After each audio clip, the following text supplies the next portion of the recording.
Olá, pessoal. Eu me chamo Bruno Lara Moritz.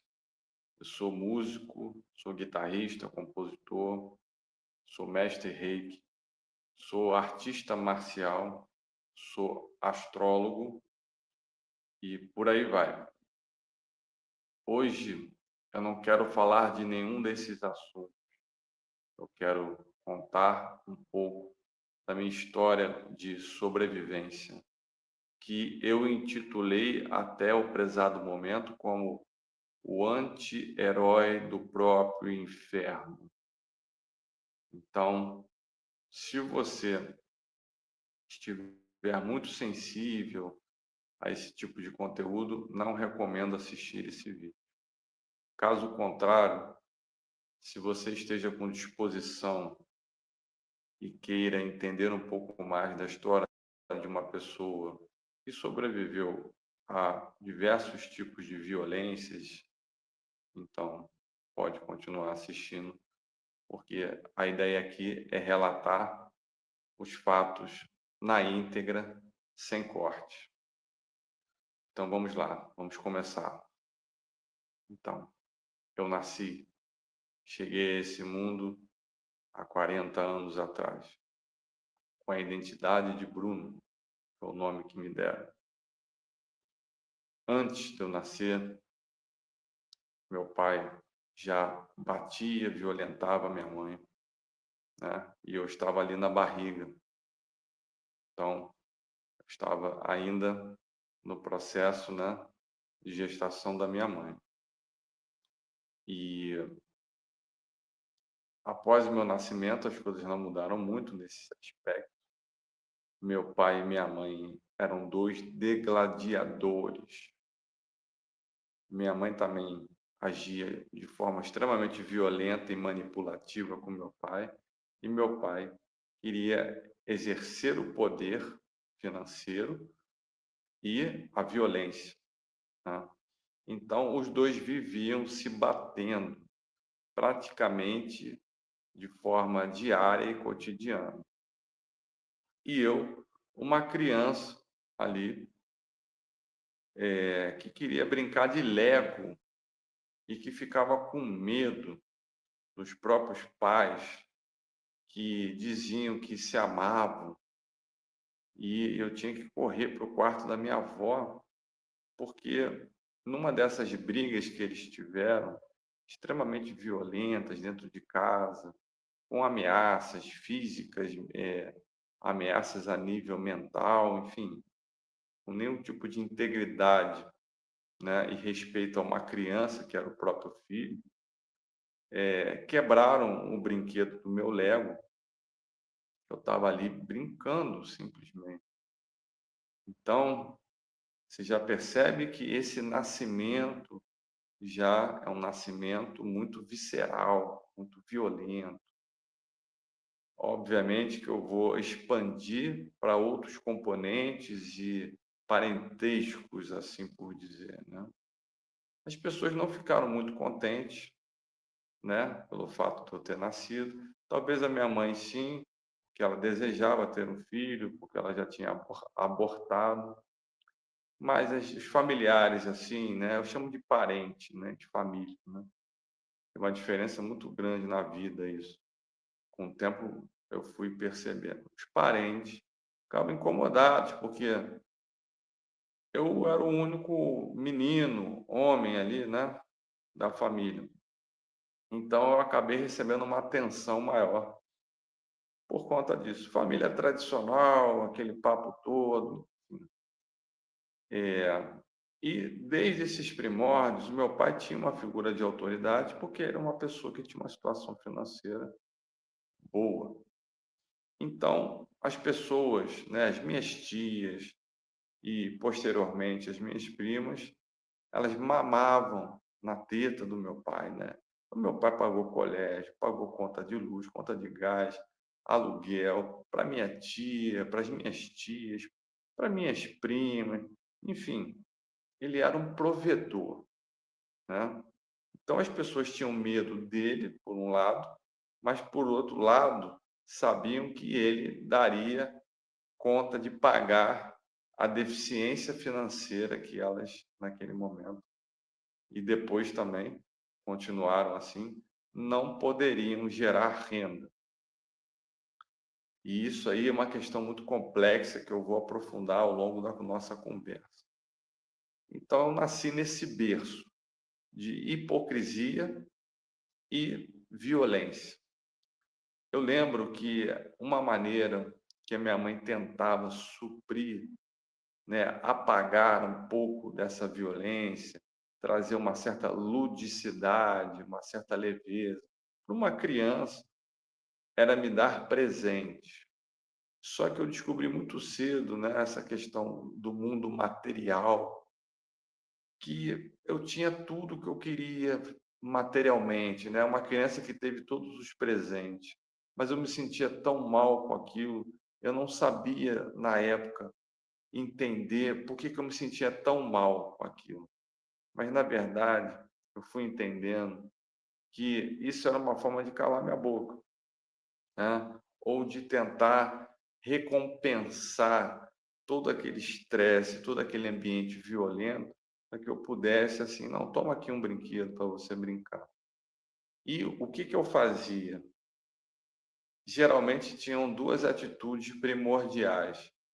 Eu dava o brinquedo para uma criança que morava no mesmo lugar que eu, que o pai ou a criança não tinha condições nenhuma de ganhar um brinquedo caro. Eu simplesmente dava o brinquedo, assim, toma. Eu sentia que aquela criança precisava mais do que eu, né? E minha mãe ficava apavorada, meu Deus, mas o seu pai e eu, e não sei o que, foi uma luta para comprar isso, e você está dando o brinquedo. E aí eu, muito novo, já tinha respondido, mas é porque eu não preciso de brinquedo, é outra coisa, né? Eu não sabia o nome, mas não era brinquedo. E isso acontecia em aniversários, festas, eu dava os brinquedos, assim, distribuía os presentes que eu ganhava. E a minha outra atitude era, eu quebrava os brinquedos, porque eu ficava revoltado. Porque dentro de mim, eu não sabia como, não tinha mecanismos ainda muito claros sobre essa ideia da psicologia, da psique, mas eu ficava revoltado, porque eu achava que eu estava sendo enganado, né? Isso desde muito novo, ali, 4, 5 anos de idade, né? Então, eu tinha ali a minha avó, que era uma figura de proteção, de certa forma. Eu tinha a minha mãe, que era uma figura maternal, mas eu via aquele conflito dela, em que ela batia no meu pai batia nela. Meu pai traía a minha mãe, sei lá, ficava correndo atrás dele, comigo, para pedir dinheiro, né? Então, era uma história muito complicada, assim. Só que todo mundo queria manter aquele clima de família tradicional, de que nada estava acontecendo. Isso aí era fruto da minha imaginação. Só que eu via, né, percebia, criança não é idiota, né? Então eu percebia isso muito claramente, ficava assim em dúvidas e ninguém me esclarecia direito, né, e tal.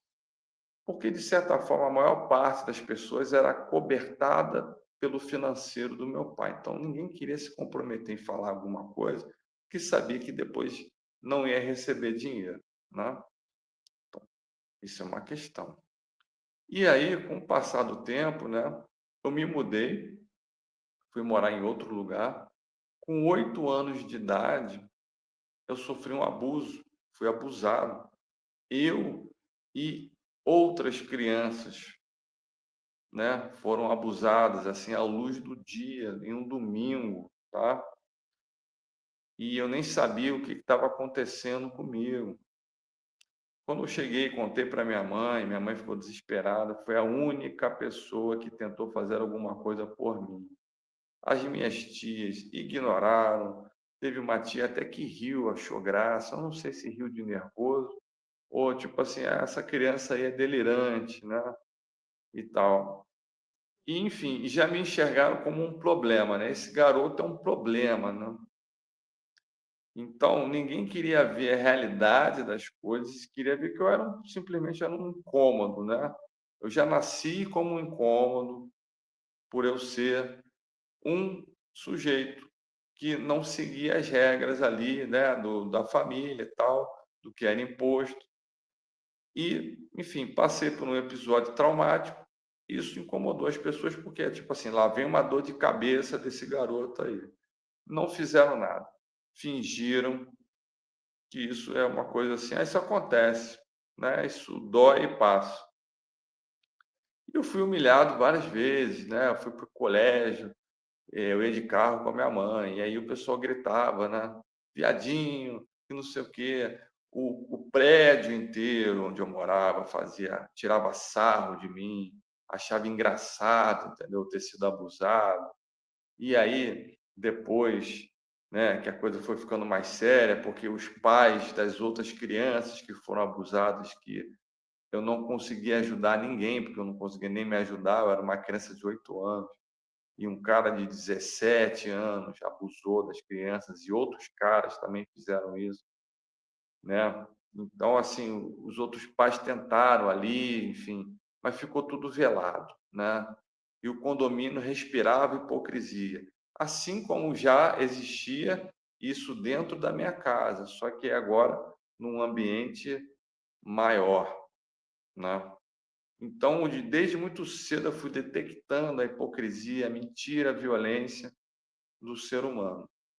Obviamente que eu fui me tornando uma pessoa, uma criança violenta, uma criança contrafóbica, que me foi tirado naquele momento a dignidade de ser uma criança, né? E ser invadido de uma forma extremamente violenta. E como eu já presenciava violência dentro de casa, o meu mecanismo de defesa foi a própria violência, porque eu não tinha nenhum mecanismo mais sofisticado ou mais maduro, consciente para entender a densidade e a problemática que era aquilo. Então eu fui crescendo e fui virando uma espécie de um vândalo, né? Quebrava as coisas, era extremamente violento com a minha mãe, desafiava meu pai sumia, aparecia quando queria também. Não estou passando pano para mim, por isso que eu falei, não tem herói aqui. É uma pessoa sobrevivente.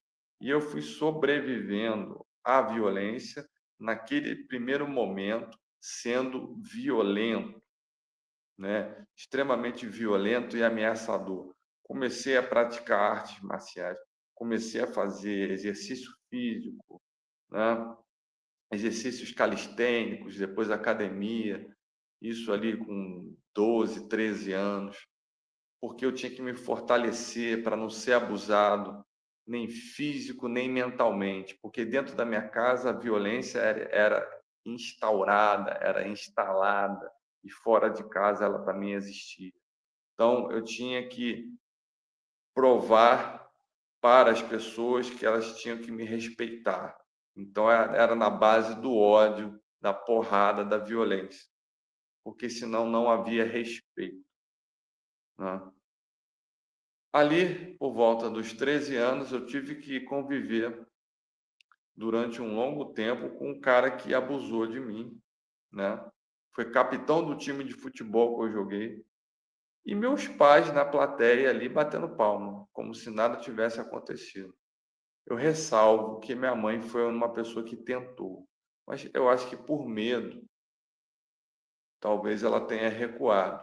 Mas para o meu pai foi tipo assim: ah, isso aí tá bom, segue aí, segue o baile.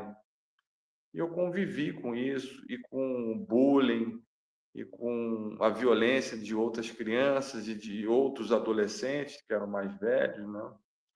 E eu tive que me forjar nas sombras, né? A minha luz foi aparecendo no inferno, mas não é o inferno da igreja, não é esse inferno cinematográfico ou da Divina Comédia, é o inferno pragmático. Então, eu fui crescendo e desenvolvendo uma carapaça, uma couraça, uma armadura para poder seguir adiante.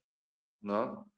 E ali com 13, 14 anos eu tinha cabelo grande, já gostava de rock, né? Ouvia muita música clássica por influência do meu pai, que era um apreciador. Eu comprei um violão com o dinheiro do meu cabelo, né? E a música realmente foi começando a dar outras diretrizes, começando a me dar um chão, porque até então eu vivia sob pressão, né? Eu tinha que tirar boas notas no colégio, eu tinha que ser um bom aluno. Meu pai me enfiava porrada se eu tirava nota baixa, dava porrada em mim. Minha mãe, nesse ponto, minha mãe não fazia nada. Ela só falava: meu filho, não chora, não fica com medo, não. E meu pai falava: seu idiota, você não sabe fazer uma equação. Então, era violência o tempo inteiro, né? E eu achava que eu estava errado, que tinha alguma coisa errada comigo. Eu falei: não é possível, né? Porque parece que só acontece comigo. As minhas tias nem aí, passava final de semana lá, né? Aproveitando o dinheiro do meu pai, né? As minhas primas também depois foram aproveitando disso também. Todo mundo mamando na teta do meu pai. E eu era o errado, o estranho, né? E eu me afastava assim, né? Não queria participar das reuniões familiares. Esse garoto tem problema, né? Era isso que eu ouvia, né? E é muito irônico, né? E aí o tempo foi passando, né? Até que chegou um momento que eu, pô, fui atingindo a maioridade. Eu queria fazer música, mas enfim, né? Naquele momento eu não tinha conhecimento e houve uma certa resistência. Fui fazer psicologia.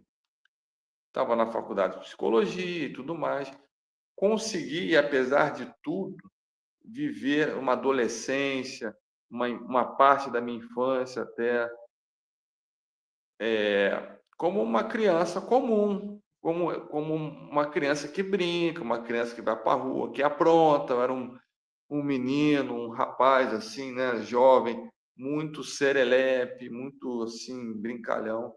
Apesar de tudo, eu consegui viver isso, né?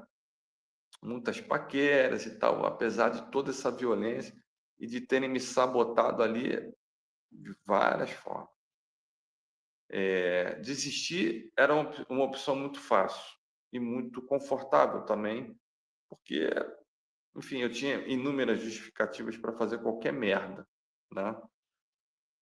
E aí eu fui me conscientizando, porque eu fui me transformando num homem, né? De um menino, eu fui me transformando num homem, né?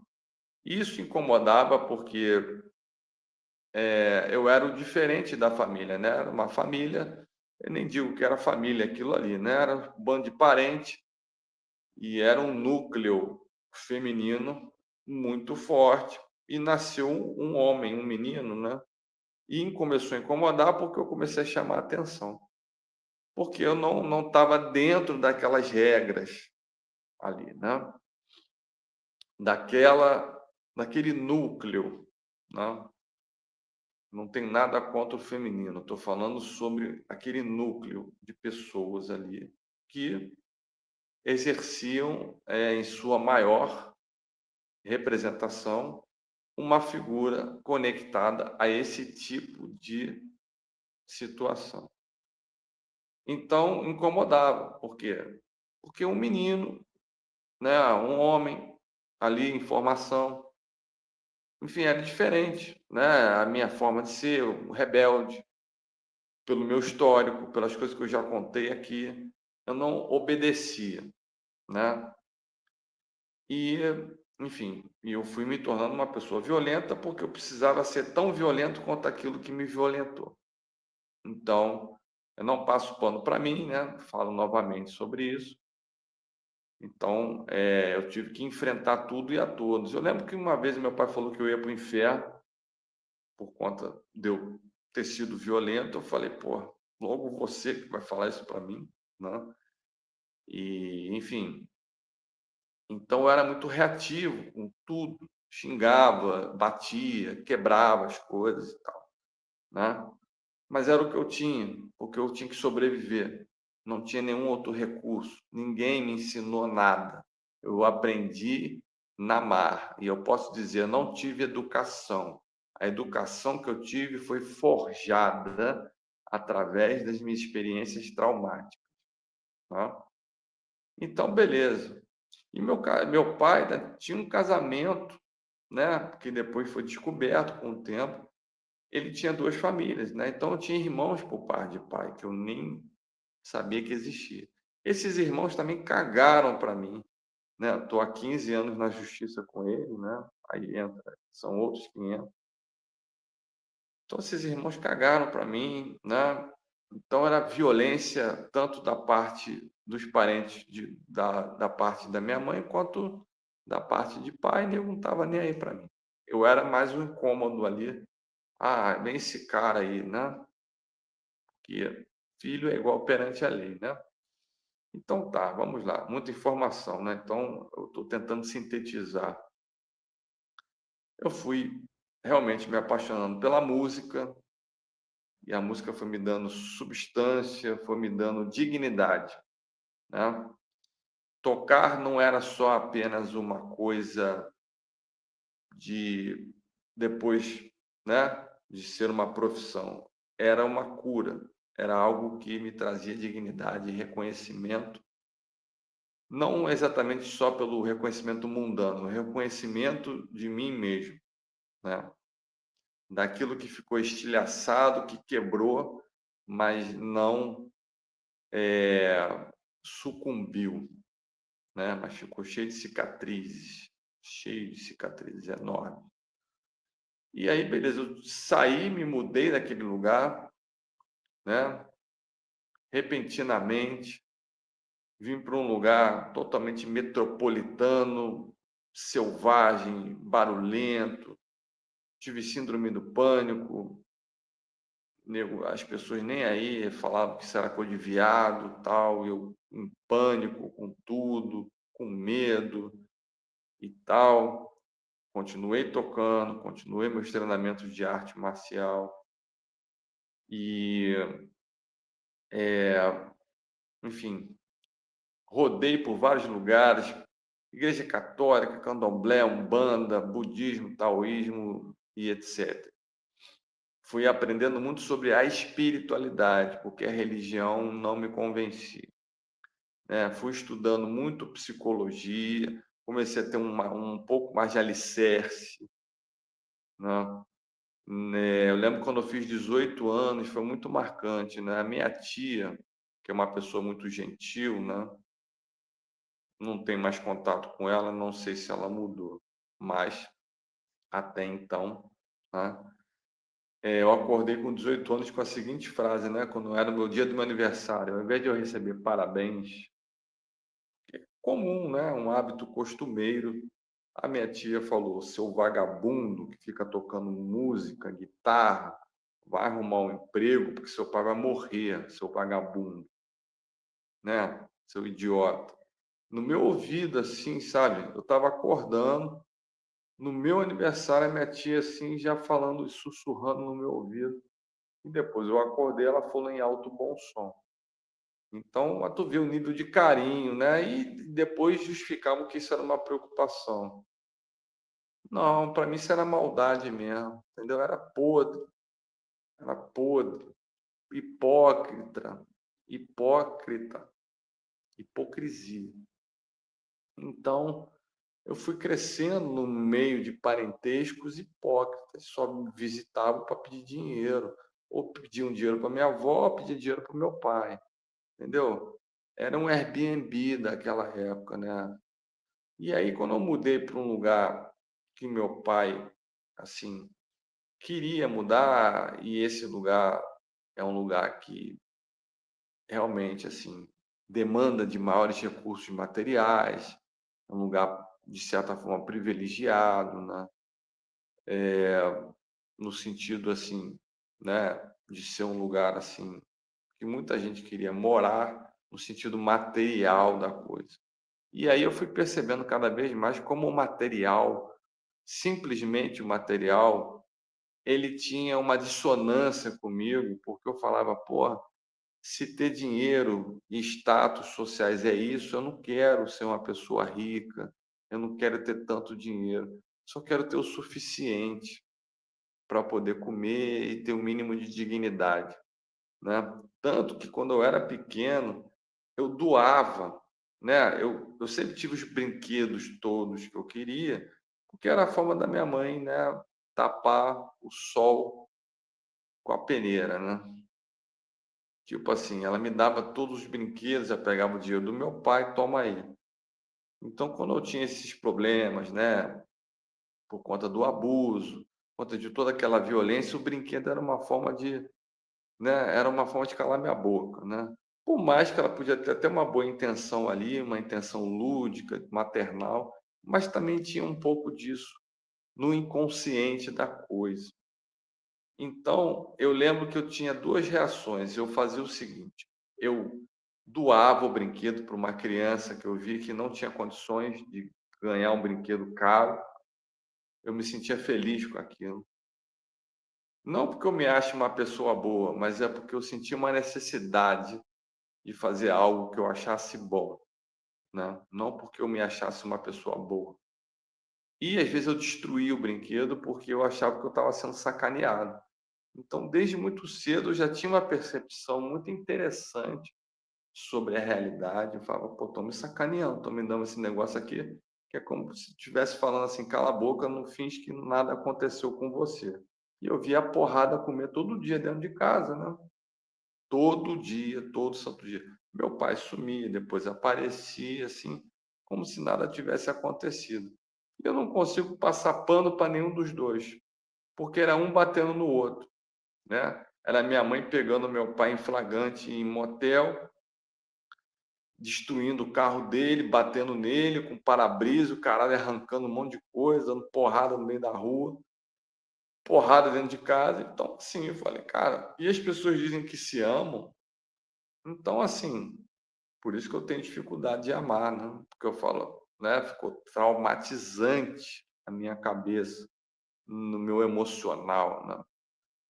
Então, é isso, assim, né, eu fui crescendo, aí com 16 anos, né, eu vim para cá, eu tinha comprado um violão com o meu cabelo, fui aprender sozinho, com 14 anos, né, que a música realmente apareceu ali, me trouxe uma nova diretriz.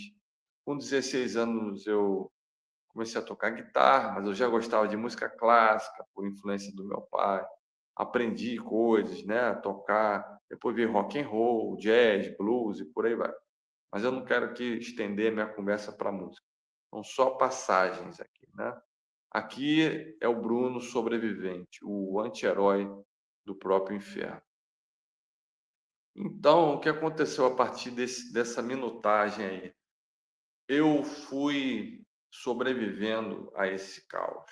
Cheguei num lugar que as pessoas me viam também como um ser completamente estranho, um cara, assim, que gostava de rock, cabelo grande, meio rebelde e tal, colégio de freira, aquela coisa toda, né, família tradicional. E aí os meus melhores amigos na época eram um cearense e um cara que era do pagode, porque era a turma dos excluídos, né. Então era com quem eu tive afinidade, né. Apesar de eu ter aproveitado bem uma parte da infância e da adolescência, né, eu ainda consegui ter brilho no olhar e na alma para poder ter momentos como uma criança comum, né, que brinca, que, enfim, consegui viver coisas, né. Mas eu cheguei aqui, imediatamente quando eu cheguei aqui, eu tive síndrome do pânico, eu tive uma crise existencial, que mudou minha vida para sempre também. E meu pai achou que aquilo era coisa de viado e tal, que aquilo era frescura, não sei o quê. Psicólogo, pô, psicólogo é coisa de maluco, entendeu? Gente perturbada, doente, né? Isso aí era ano 2000, mais ou menos. Então, eu comecei a fazer terapia nessa época, né? Já tem 27 anos, né, que eu moro aqui, então mais ou menos por aí, né. Eh, então, assim, foi complicado e tal, e a terapia me ajudou muito, ter uma base. Eu fui fazer faculdade de psicologia, eu queria fazer faculdade de música, mas não tinha condições, então fui fazer por livre e espontânea pressão, psicologia. Eu tinha que fazer alguma coisa, porque senão, se eu ficasse tocando por aí, era coisa de vagabundo, né? Então, eu tinha que fazer alguma faculdade séria. E aí eu fui fazer psicologia e tal. É, algumas coisas eu questionava muito, né? Gostava, outras nem tanto. E aí eu fui ganhando vocabulário, né? Meu pai é uma pessoa muito, muita erudição, né? Pessoa muito inteligente. Eu comecei, né, ali já me tornando homem no sentido genético, né? Deixei de ser um menino, fui me tornando homem, né? Na puberdade, na questão genética da coisa. E na postura, né?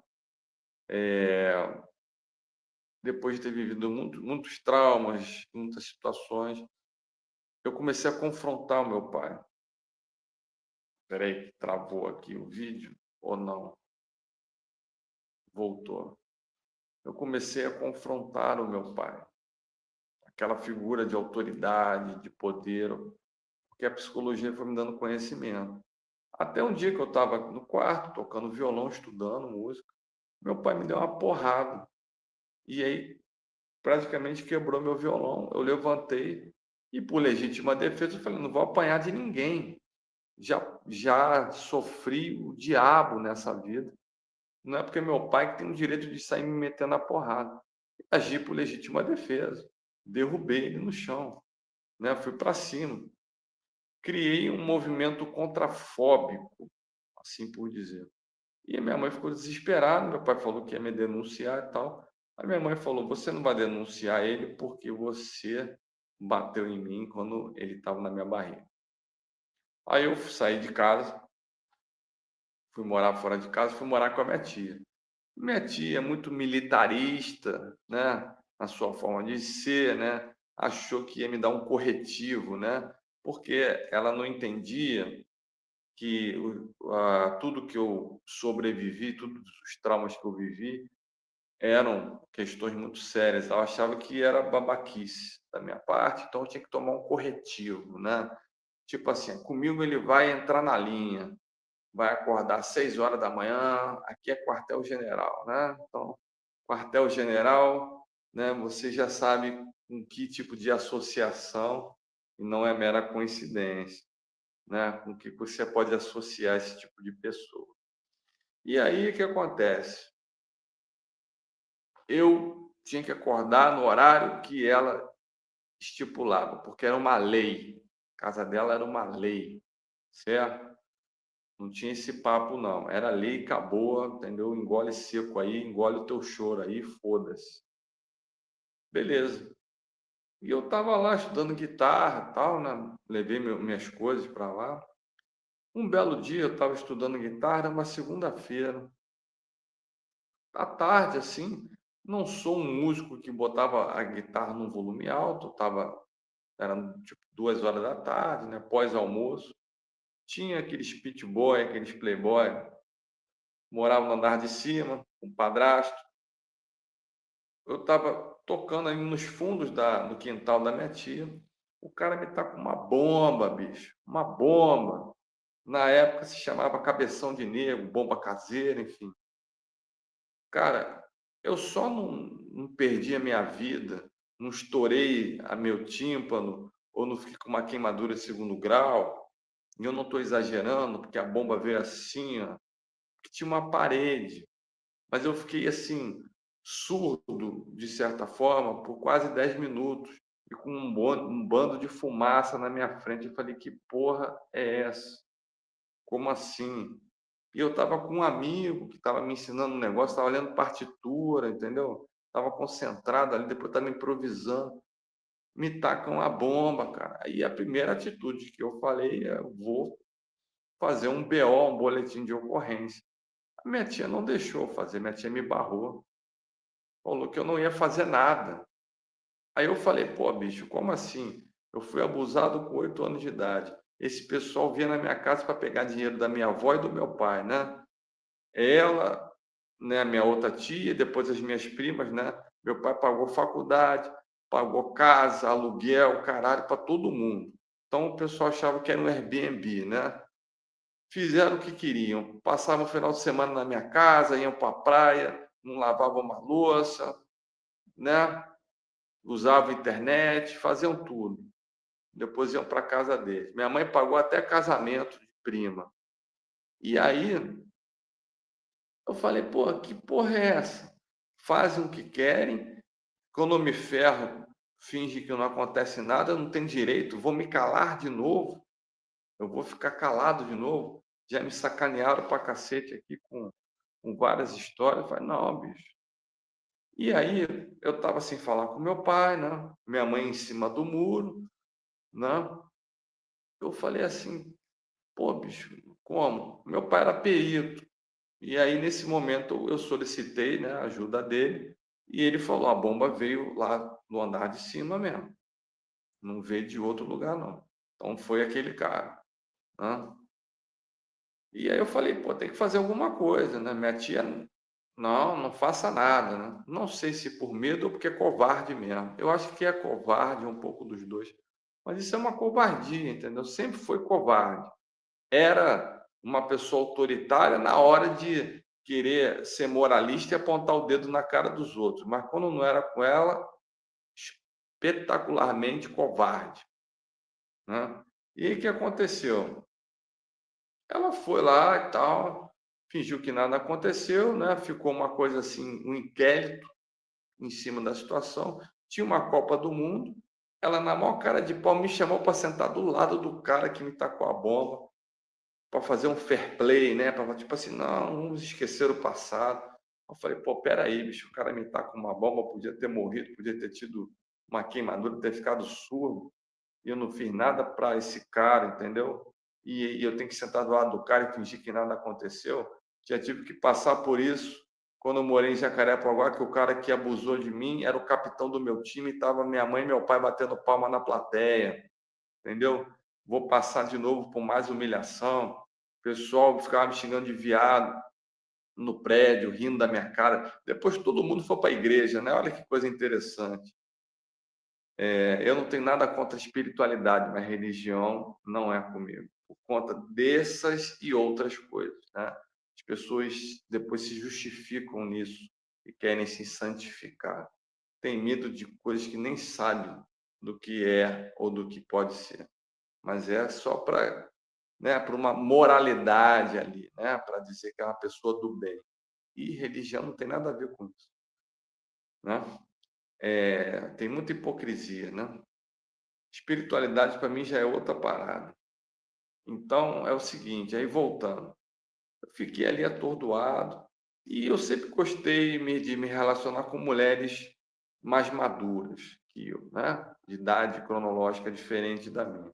A minha tia ficava incomodada com tudo, minha tia falava, né? Minha tia queria mandar na minha vida, né? Ela falou que ia me dar um jeito, né?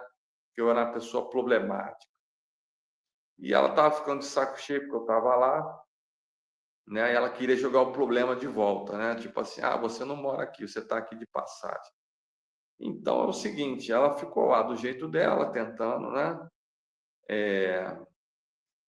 Meio que me ajeitar. Ela tinha várias discussões com a minha prima, né? Porque a minha prima morava com ela na época. E aí, quando eu fui falar com a minha tia e fui discordar dela, minha prima também foi jogar na minha cara um monte de coisa, que eu era isso, que eu era aquilo e tal, que eu era um babaca, que eu era não sei o quê, porque eu falei mal da mãe dela. Só que a mãe dela tratava ela mal também, tratava ela como um lixo, né? A garota vivia bebendo, fumando e tal, e a mãe dela tratava ela como um lixo. Enfim, então, é assim, coisas muito loucas, né? E aí, o que aconteceu? Chegou um dia, né? Eu estava me relacionando com uma mulher mais velha e tal, e aí ela começou a cagar regra para cima de mim, de como é que eu tinha que ser, como tinha que, com quem é que eu tinha que me relacionar e tal. Tinha que ser, tinha que ter a aprovação dela, né? E aí eu cheguei um dia para ela e falei, olha só, por que você não se mete com a tua vida? Por que você não vai procurar uma piroca, vai trepar e para de encher a porra do meu saco? Aí ela me expulsou da casa dela, né? Eu até fiquei aliviado de certa forma, e eu acho que ela também ficou, porque ela não estava aguentando lidar com aquilo. que eu mandei a verdade nua e crua na cara dela, no sentido assim: pare de se meter na minha vida, né? Você é uma mulher infeliz, ignorante, infelizmente. Ela ficava falando por segurança que eu era maluco, tomava Lexotan. Ah, meu sobrinho é doente, maluco. E eu ia estudar Nietzsche, Platão, com o vizinho que dava aula para minha prima, né? Tipo explicador, dava aula de matemática. Eu ia lá na casa dele, ele morava com a esposa, aprendia pra caramba, sentava com vigia, ouvia as histórias mais assim viscerais da vida, aprendia pra caramba. O vigia até chegou e falou assim: pô, você parece ser um cara gente boa, a tua tia fica falando uns negócios de você aí, né? Enfim, aí você vai vendo, né? Ela discutia com os personagens da novela, né? Fazia um monólogo. Depois, né, essas pessoas vão discutir com robô de internet, né? E vão votar aí em candidatos duvidosos aí, né? Posições duvidosas aí em relação ao comportamento aí e a humanidade da coisa, né? Então, as coisas não são por acaso, né? Então, eu estava me nutrindo de psicologia, filosofia, música, artes, né? Arte marcial também estava treinando, continuei treinando, né? E tal. E aí eu fui expulso, né? Voltei para casa, porque essa casa aqui, teoricamente, é minha, né? Mas eu estou na justiça com meus irmãos por parte de pai, né? Porque meu pai tinha duas famílias. Então, eu fui quase, de certa forma, sou um deserdado, né? Meu pai, depois que reconheceu que eu tinha direito a alguma coisa, adiantou 90% do que ele tinha para meus irmãos. Meus irmãos fizeram um bando de regalia, tudo que queriam aí, e eu me fudi e até hoje não recebi nada, basicamente. E está há 15 anos essa confusão. Então, assim, né, isso para mim não é família, nem por parte de pai, nem por parte de mãe, né? É um bando de gente escrota para mim, é isso que eu vejo. Só que eu falo na cara de todo mundo e por isso que eu sou uma pessoa incômoda, né? Então, o que acontece? Não voltei, eu tive catapora, me fudi, fiquei 3 meses, tive que ser internado. Comecei a compor muita música, entendeu? Porque eu falei, é a única coisa que dá para fazer com catapora, né? Me fudi todo. Aquela catapora com 20 e poucos anos, parecia o Fred Krueger, assim, todo empolado, com síndrome do pânico ainda, tomando remédio, tal. Aí eu troquei de remédio, fui pro Rivotril, né, na época. E o que aconteceu? É, eu fui sobrevivendo a isso tudo, aí comecei realmente a me dedicar mais à música e tal, fazendo faculdade de psicologia, né, entendendo mais da psicologia. Mas eu tinha agorafobia, eu passava mal na faculdade, muita gente e tal, mas eu ia com medo, passando mal, passava mal. Mas aí eu lembro que eu pedi para fazer uma prova sozinho, pedi para a universidade, né, me ceder esse direito. Cagaram para mim. Cagou, foda-se. Quero saber não. Faculdade de psicologia, né? Pelo menos o setor, né? A faculdade tinha várias coisas, né? Então, assim, é impressionante, cara. Impressionante. Eu não estou dizendo que eu sou coitado, que eu sou vítima, não. Estou falando o tipo de coisa que eu tive que enfrentar e que eu tive que me fortalecer. Eu não tive educação. Eu aprendi me fudendo. E aí eu fui entendendo as coisas, né? Não acho que eu tive educação, não. Não tive bons exemplos para me educar, não. Então, apesar de ter um pequeno parênteses que minha mãe tentou fazer coisas bacanas, apesar dos pesares. Mas ela tentou me manipular também, calar minha boca, diferente do meu pai, né? Usando um pouco mais uma violência psicológica, me botando medo das coisas e tal, porque ela era uma pessoa que estava envolvida com o medo que meu pai levava para ela. Então, olha só o veneno da coisa, né? Mas, enfim, continuando. Aí eu voltei, né? Saí da casa da minha tia, voltei. Só que eu falei, só, pô, tive catapora, me fudi todo. Mas é só, uma condição. Não dá para ficar no mesmo ambiente que o meu pai. Então ele saiu, eu fiquei aqui. Passou uns anos, né? Eu casei, saí de casa de novo, né? Vivi um relacionamento intenso, errei nesse relacionamento. Eu acho que foi a mulher da minha vida, mas eu errei com ela, vacilei com ela, errei feio, né? Traí, né? Traí, talvez por uma autossabotagem, né? Por não saber lidar com afetos daquele nível, de ter um histórico traumático,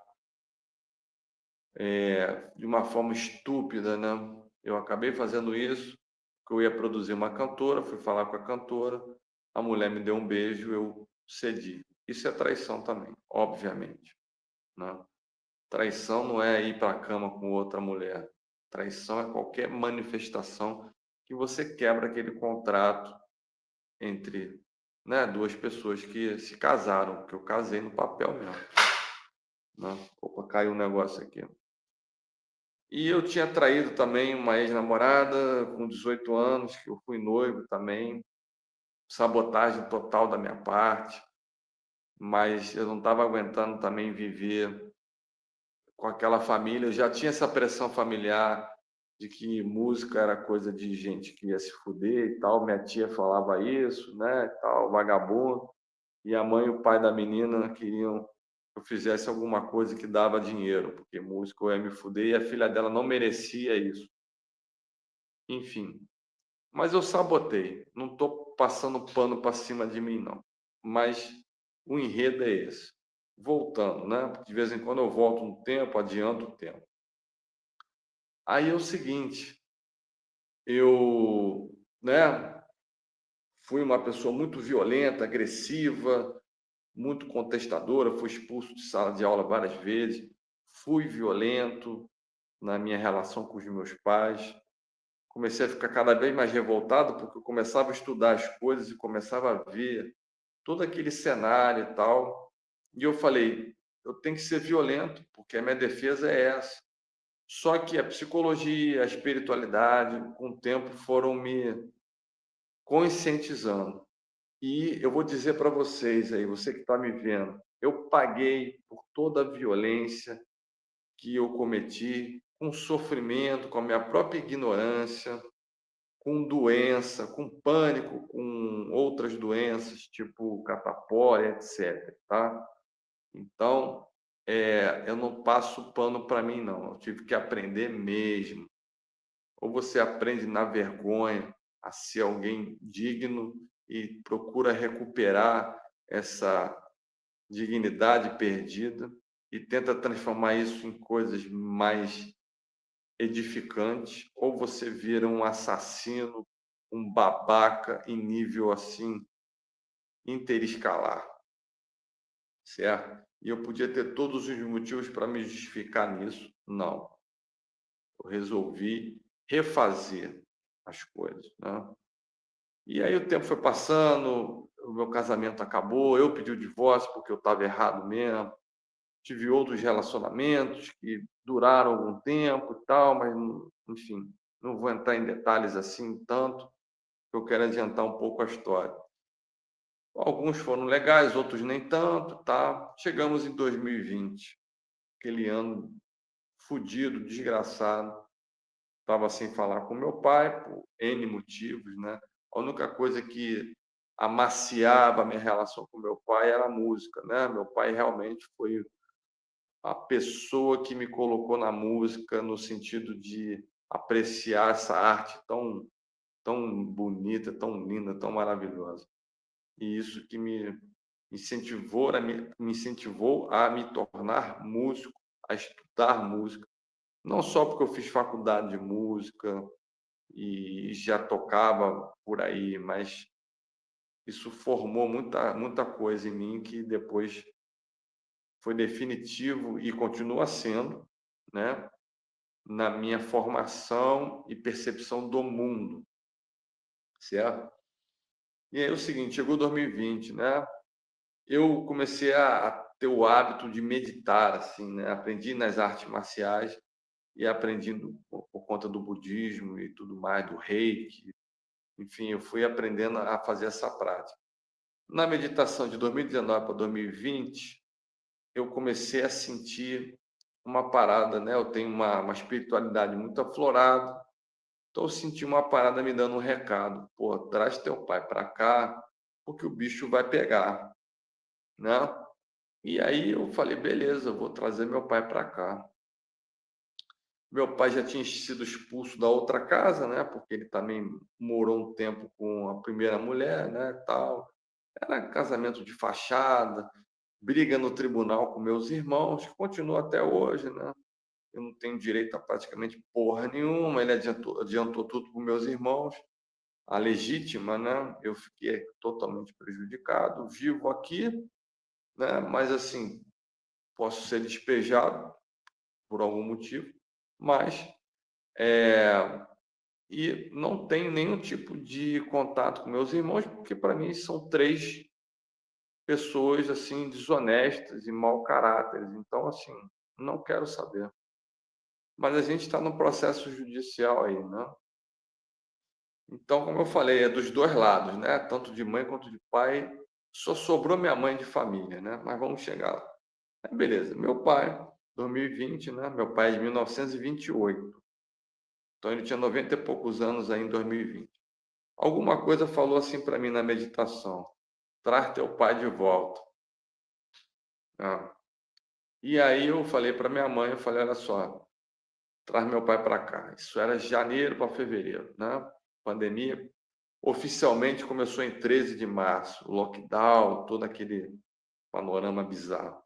A minha mãe falou, mas você não se dá bem com seu pai, não sei o quê, teve essa confusão toda aí, vocês caem na porrada, vocês se xingam, etc.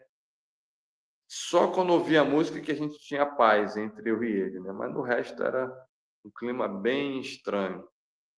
E aí eu falei, não é mais uma questão de ego ou de feridas, é uma questão maior do que essa. E aí a minha mãe trouxe meu pai ali em março, mais ou menos. Estava bem, estava trabalhando, inclusive.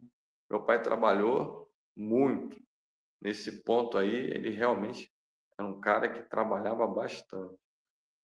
E era muito bom no que fazia. Só que aí o que aconteceu? Ele foi definhando, né? Ele teve demência. Então ele foi definhando, ele estava bem em março, aí veio pandemia e ele foi adoecendo. Emagreceu, caiu, né? Quando cai, bicho, idoso quando cai, bicho, ferrou. E aí eu tive que dar banho no meu pai. Eu tive que dar comida para o meu pai. Tive que ficar acordado até 5 da manhã. Eu tive que ser pai do meu pai. Isso não foi moleza, não, bicho. Porque eu levava meu pai no banheiro, ele segurava em mim para poder se levantar, porque não tinha nem mais força. E eu lembrava das coisas ruins que ele fez para mim. Mas ali eu conheci meu pai. Ali eu conheci realmente um artista que virou engenheiro e que não quis mostrar sua sensibilidade à sua arte. Uma grande pena. E de trás de toda aquela violência existia uma pessoa que ainda tinha amor, mas que esqueceu e se perdeu dentro de si próprio. E eu, que pena, cara. Porque como ele ficou demente, ele ficou indefeso. Então ele virou uma criança. Então eu pude ver a essência dele, sem aquelas máscaras sociais e toda aquela burocracia, né? E aí é como se eu tivesse, de certa forma, perdoado e entendido meu pai. As coisas que ele passou também, os abusos que ele sofreu, os traumas que ele sofreu, porque ele foi falando várias coisas que eu comecei a entender o sentido, né, daquilo. E também entendi por que a minha mãe ficou com ele, apesar dos pesares.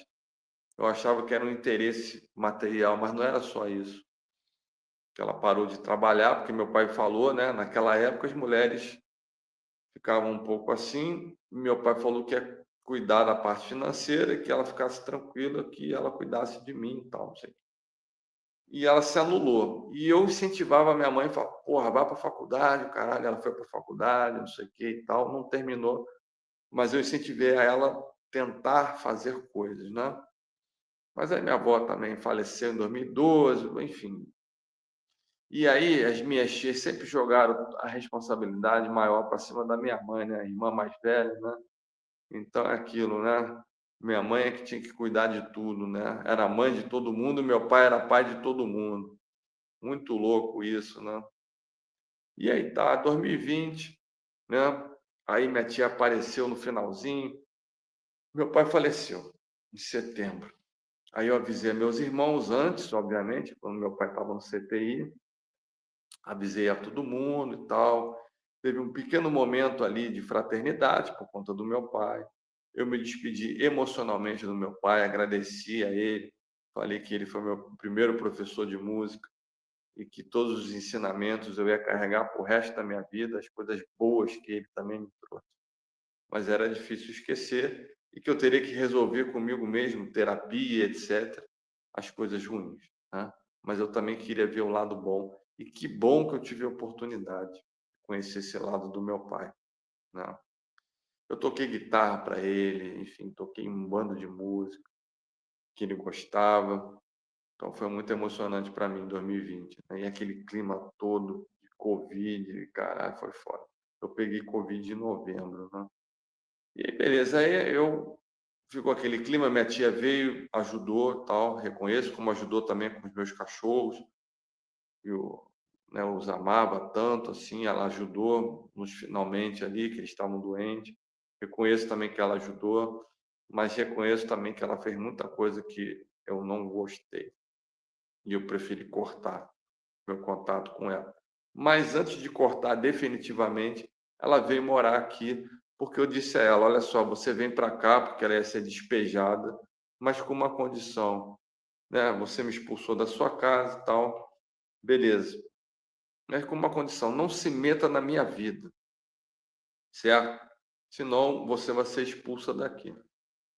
Beleza, ela veio para cá, ficou aqui 3 anos e começou a cagar regra, né? Ficou votando aí em candidatos duvidosos a favor de tortura, de um monte de coisa, com um bando de fala racista, e o caraca, e outras coisas assim.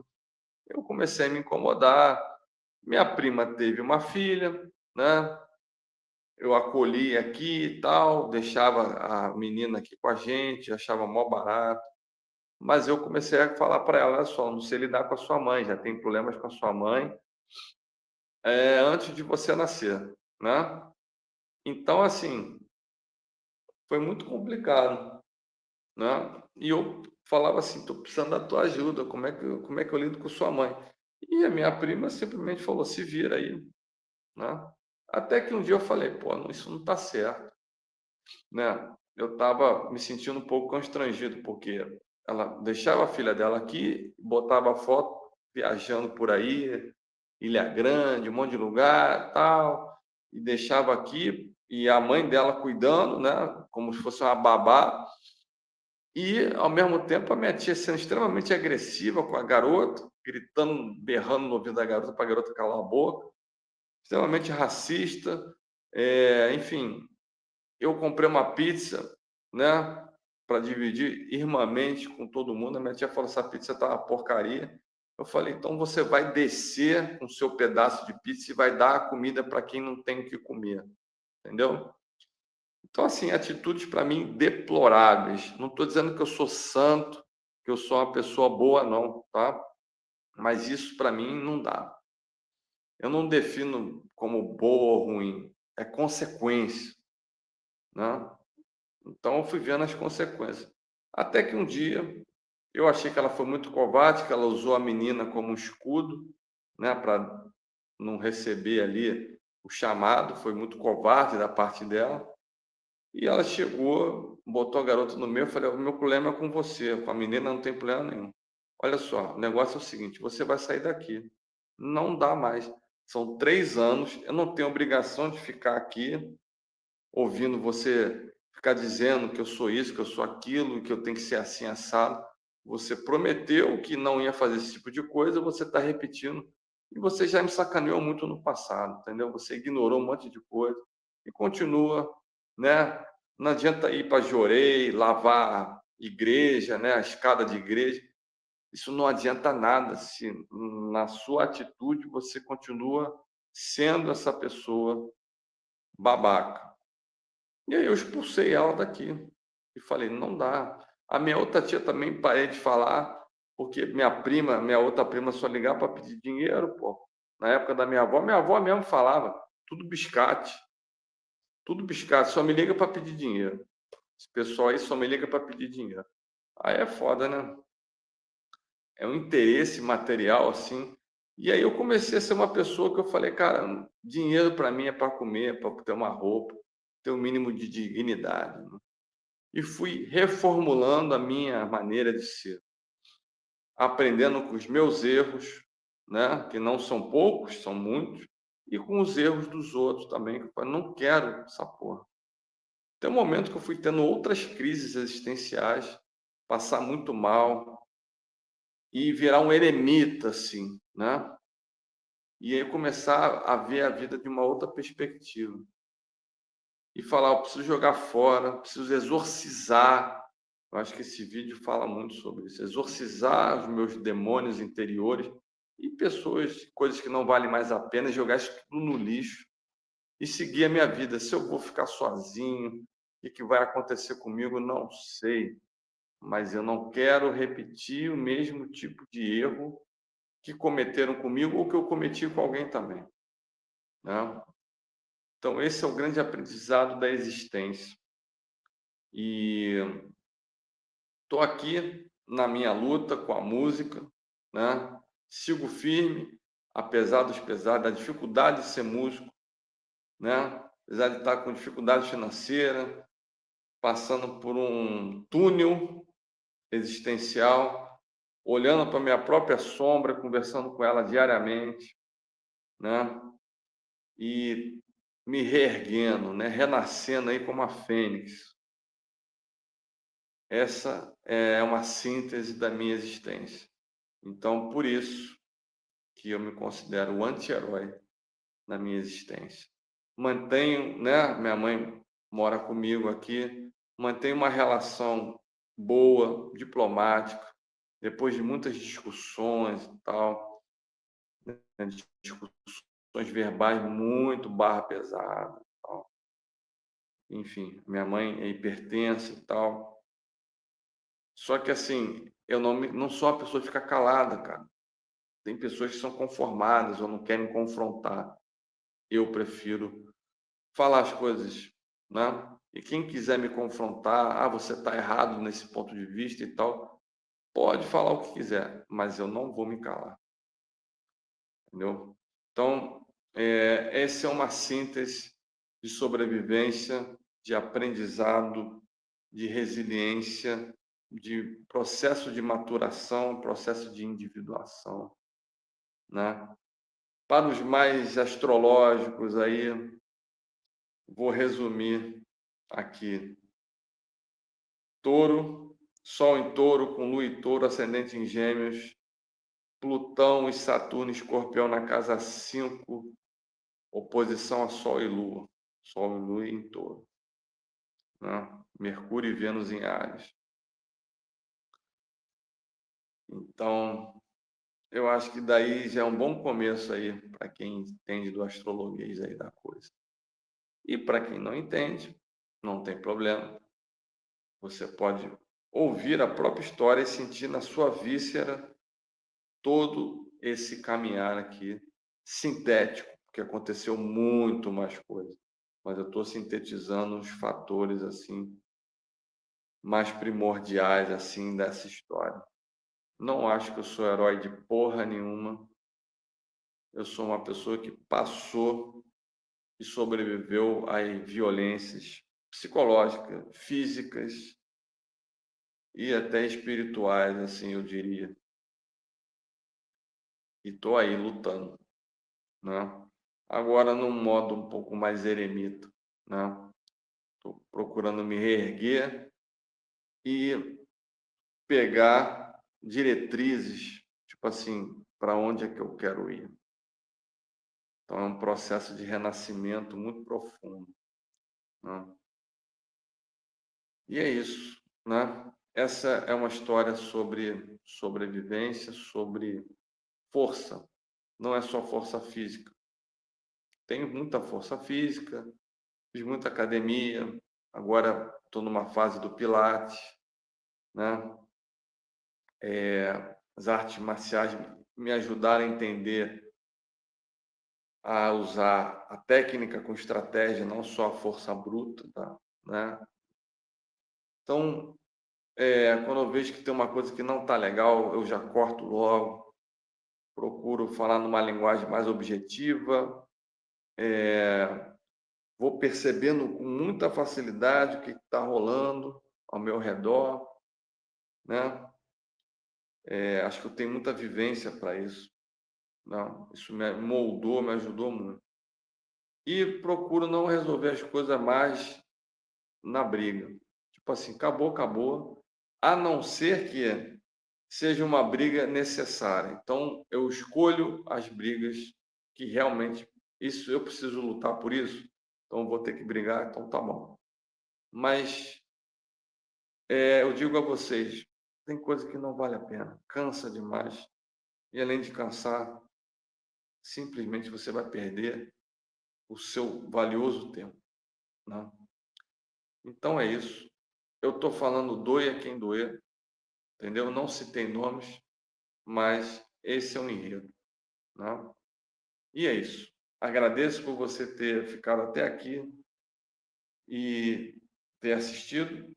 Qualquer coisa, se gerou curiosidade, se isso também te motivou a refletir sobre a sua própria história, eu estou à disposição, né, para conversar sobre a existência, sobre fatores aí, né? Não sou psicólogo, eu quase fui, né? Fiz 8 períodos, eu fiz pós-graduação em musicoterapia, né? Então, sou um terapeuta, sim, mas não sou psicólogo, são coisas diferentes. E sou uma pessoa que pesquiso conhecimento de diversas formas, porque foi uma necessidade, conhecimento para eu poder aprofundar e entender tantas camadas, de tantas situações, tantos impactos, né? Fui muito impactado pela vida e continuo sendo, obviamente, mas agora tentando ter outras diretrizes, tentando acalmar, tentando centralizar mais, né? E tive movimentos de redenção muito forte com pessoas que eu também senti que eu prejudiquei, que eu não fui legal. Outras eu achei que me sacanearam também, então assim, cada um no seu lugar e vamos seguindo. E joguei muita coisa fora que não prestava, tanto dentro quanto fora de mim. E ainda continuo acreditando que é possível transformar, é possível sobreviver e é possível trazer dignidade, mesmo diante de tanta ignorância e tanta violência. Eu acho que essa é a força da transformação. E até aquelas pessoas que eu odiava, ou que eu ainda odeio de certa forma, ou aquelas pessoas que eu passei a odiar menos, a conviver e a pacificar mais, tentar olhar por vários ângulos, mas mesmo assim é uma tarefa um tanto quanto complexa. Mas esse é o exercício da existência. Se eu sair daqui 0,1% melhor do como eu cheguei, eu já estou cumprindo uma grande forma de ter passado por essa existência. Então, eu penso muito na finitude das coisas, né? De que uma hora tudo vai, e eu também. Mas que faça da vida um projeto, uma força, algo que seja mais interessante. Se a vida tem ou não um sentido, eu vou criando e dando nome a esses sentidos. E continuo fortemente ali também tocando a minha música instrumental, que é um tipo de música que não é um tipo de música que as pessoas realmente gostam ou queiram ouvir. Num Brasil dominado por um tipo de música que não me interessa, né? Mas é o tipo de música que conversa com a minha pessoa, com a minha alma, com a minha mente. Então é isso. Estou aberto aqui a diálogos, né? Dei aulas de defesa pessoal para mulheres também, para algumas outras pessoas, para alguns outros homens também, que precisaram desse auxílio. Não tenho nenhum tipo de graduação, não sou faixa preta, mas tenho conhecimento e tive que usar em situações críticas como uma autodefesa, como legítima defesa, não para arrumar confusão com ninguém. Então é isso. Não sou uma pessoa fácil, sou uma pessoa complexa, mas eu estou aqui desnudando e mostrando a humanidade por vários ângulos, por várias facetas. É isso, fico por aqui, agradeço, estou à disposição para qualquer tipo de conversa, se gostar ou não de mim, ok? Não sou caçador de likes, isso não é um vídeo para gerar like, esse é um vídeo para gerar reflexão, certo? Meu objetivo maior é esse. Eu não ganho dinheiro com o YouTube, eu não sou influencer, eu sou um ser em processo. E aí, com o tempo, cada um vai acordando para o seu próprio processo e vai entendendo a relação, a dialética, a complexidade que é lidar com pessoas e consigo próprio, né? A começar por mim mesmo e a construir e a lidar com dores e prazeres de estar vivendo neste planeta. É isso. Valeu. Até a próxima.